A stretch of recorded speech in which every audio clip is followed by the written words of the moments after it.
Hi and welcome.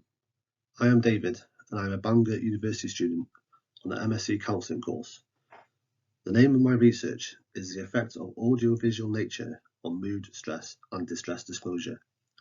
The reason I've chosen this topic is because I'm very enthusiastic about the outdoors and the benefits of it on people's mental health. In the year 2020, we all experienced our lives being turned upside down. Out of nowhere, students' learning was moved to online teaching as universities scrambled to find a way to deliver academic education remotely, as we were all forced into lockdowns and countries around the world were brought to a standstill. A vast amount of people were forced to work from home, learning how to use the likes of Zoom and Teams for work meetings. As the months went by, student life online and working from home for many became very isolating, lonely and stressful. Long days on computer screens, various video meetings with strangers, stressful technology mishaps and lack of face-to-face support and interaction all soon took its toll on people's mental health. People began to realise the things they took for granted, such as commuting to work, whether walking, catching the bus or walking from the car park to the office with colleagues, friends, were all important parts of our routine that got people's bodies moving daily and incorporated socialising with colleagues. Our lack of self-awareness soon became evident by how much these small daily rituals benefited our body and mind. Research showed that since lockdowns were implemented, stress, anxiety, loneliness, and symptoms of depression have since increased.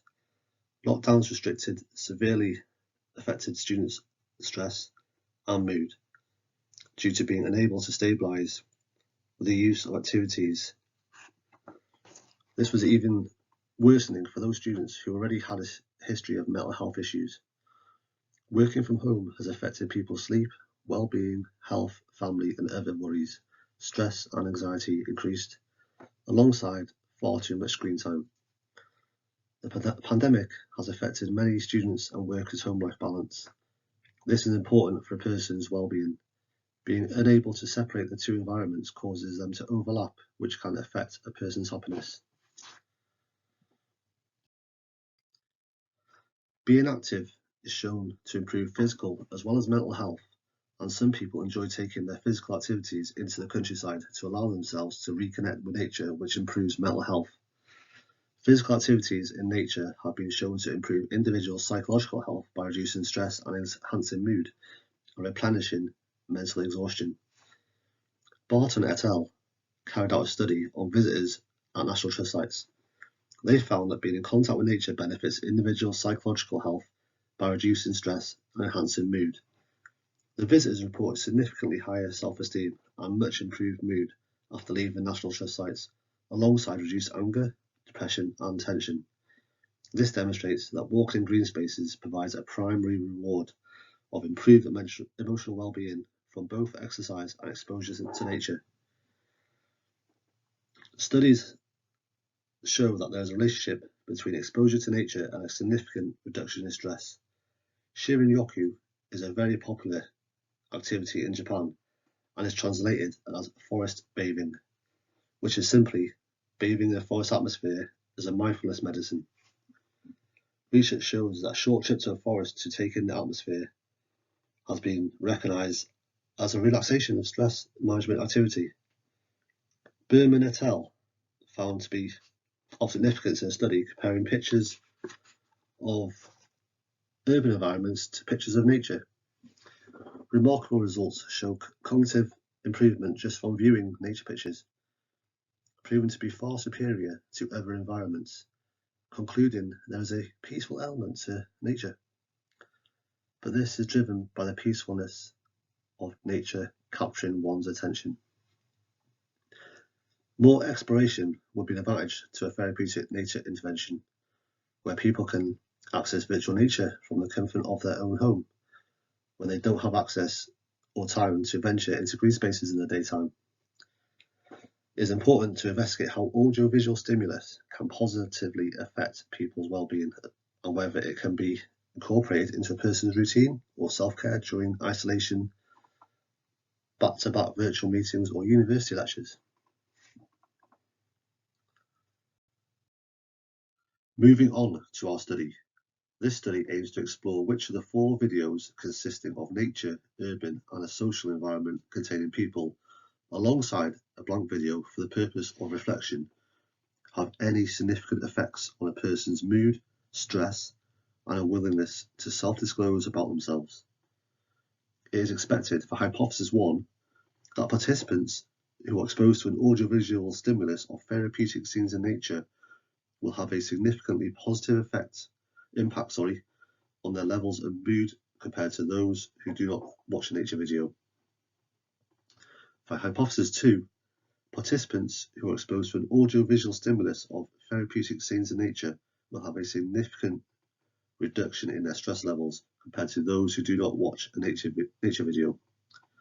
And for our third and final hypothesis, number 3, participants who are exposed to an audiovisual stimulus of therapeutic scenes in nature will have a significant greater willingness to self-disclose than those who do not watch a nature video. So we had 200 participants, which consisted of Bangor University students and the general public who signed up via advertisements on various social media groups, as well as word of mouth, and we used the Bangor solar system to enrol people. The study used 3 questionnaires which asked participants about their mood, stress, and willingness to disclose distressing personal information. On completion, they were presented with 1 randomly assigned short video to watch, and then after watching the videos, the participants were then asked to repeat the 3 questionnaires to measure any effects.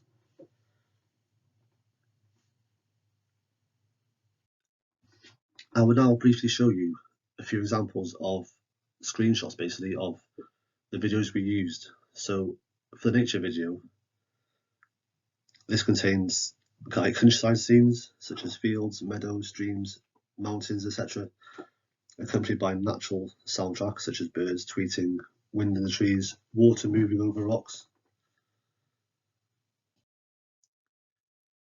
We then had a urban video. This contains city scenes such as streets, roads, shops with people in it. And we then had a social video, which contains scenes of people engaged in social activities such as sitting in a cafe, walking down the street, accompanied by human conversation, chat, and background noise. And the final video, which was randomly assigned to participants, was a blank video with just white noise in the background, and this gave participants a chance to sort of reflect. So moving on to what I found in my results. Participants' levels of mood, stress, and distress disclosure were compared before and after watching any of the videos that they were randomised and given to them. Using SPSS, a 2x4 mixed measures ANOVA was run, and what I found was that mood score improved after watching any of the videos. So basically, any video gave an effect. This means that it was a time before and after that had the main effect. Although this did not meet my first hypothesis, this was still an interesting find. It could be that doing a mood test improved the overall mood, or that the time that had passed since completing the first questionnaire gave the effect. It might not be the actual videos that had the effect, as one was blank. Secondly, moving on to stress. On analysing the data, the videos made no difference to participant stress. And finally, there was no significant main effect on the DDI scale. But I did find that there was a significant interaction on the distress disclosure questionnaire, as a nature video had a positive effect on participants' willingness to disclose, whereas the blank video did the opposite and had a negative effect on people's scores. Urban and social made no difference. So distress disclosure increased after watching the nature video. So further to this, I then carried out a post hoc test to look closer at the main interaction, which confirms that the score after watching the nature video was higher than before watching the video. So there are 2 key findings from my research. First was I found that participants' mood improved after watching any of the video interventions showing a main effect of time before and after. Well, secondly, there was a significant interaction on whether a participant disclosed personally distressing information. So with the nature video showing a positive effect and the blank had a negative effect. This, alongside the urban and social visual making no difference on participants' disclosure, supports that participants who are exposed to an audio-visual stimulus or therapeutic scenes in nature have a greater willingness to self-disclose. It appears that videos made no difference to participants' mood and stress levels. Therefore, hypotheses 1 and 2 were not met. These results for mood and stress are inconsistent with previous research. Studies found that being exposed to nature greatly improved a person's mood and it also reduced a person's stress levels. However, there is a major differing factor between all these studies: reality versus audiovisual. Previous studies were carried out in real-life nature environments and green spaces. By comparison, it seems an audiovisual experience of nature does not live up to the real deal. Maybe the reason none of the videos within my study had an impact on a person's mental health is because the lack of body movement and stimulation of the cognitive functions, which leads to cognitive control. They could be interacting socially with a walking companion, which it brings that person's thoughts to the present moment, compared to sitting in a room alongside, alone with a video screen, where thoughts potentially could wander. Well, outdoors, we are having to be more self-aware of what we are doing and conscious of our surroundings. Previous research confirms that being active improves a person's psychological health, which also further supports this theory. Audiovisual nature removes the realistic experience of the warm sun on your face, a cool breeze on your face as you walk along the beach, or rain on your skin as you walk down a country path. Barton et al. Found that not only walking in green spaces had a positive impact on participants' mental health, but also being in physical contact with nature added to this. And finally, we obtained evidence that watching a nature video improved a person's willingness to disclose distressing personal information. Due to lack of previous research in this area, it was an exciting hypothesis to explore, as these findings would provide further benefit to professionals in the future, such as counsellors, psychologists, maybe even doctors or trauma teams or mental health wards. By allowing a client or patient time to watch a short nature video before a session with a mental health professional, this could potentially allow a client to disclose more information or deep-rooted problems that they may find difficult to share or are very cautious about disclosing early on. This discovery has the potential to speed up the process of treatment waiting lists, as a client may disclose sooner rather than weeks later into counselling sessions. This will allow a counsellor and client the ability to unpack the root of the problems that are distressing the client sooner and potentially build trust and a relationship quicker, removing early doubts or lack of trust towards a professional. If this were to be successful, then it could result in more patients being seen sooner within organisations, rather than long, lengthy treatments waiting for a client to disclose the problems that may be avoided until further down the treatment plan. Consequently, this could result in clients who have been waiting months to be seen treated a lot sooner, rather than feeling like they've been forgotten about and lost within the system, potentially being a breakthrough in the mental health sector.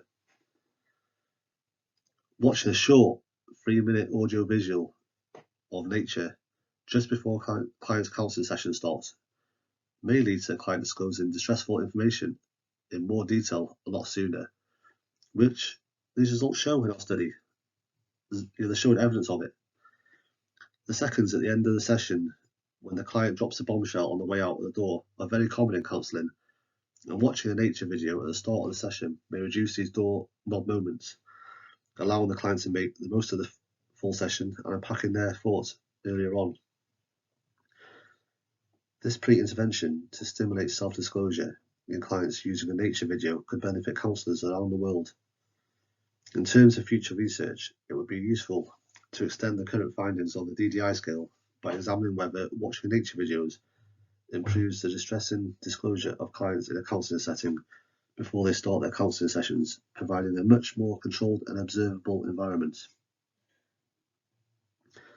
From looking at these findings, an intervention of audiovisual nature before an appointment may be found to be a useful instrument in disclosure, providing benefits to both counsellor and client.